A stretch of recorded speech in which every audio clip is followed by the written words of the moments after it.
Hello' বন্ধুসকল, আজি আপোনালোকৰ মা বিষয়ে ভিডিঅ'টো বনাইছোঁ। ভিডিঅ'টো যদি ভাল লাগে লাইক কমেণ্ট শ্বেয়াৰ কৰিব আৰু ছাবস্ক্ৰাইব কৰিবলৈ নাপাহৰিব। নাৰীক সন্মান কৰিবা, কাৰণ নাৰী আমাৰ মা। হয়তো হ'ব পাৰে কাৰোবাৰ পত্নী, কাৰোবাৰ ভণ্টি, সিয়ে এদিন হ'বগৈ সন্তানৰ মাক। সেইকাৰণে বন্ধুসকল, নাৰীক অপমান নকৰিবা। নাৰী আমাৰ সকলোৱে মা। আজি মা কাৰণে আমি জন্ম লাভ কৰিলোঁ।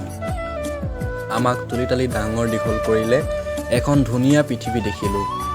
নিজৰ সন্তানক নিজৰ মাকে কিমান মৰমে তুলি তালি ডাঙৰ কৰে।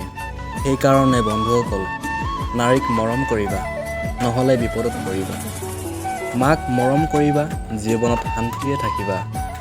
আমাৰ প্ৰভু মা, আমাৰ ভগৱান মা।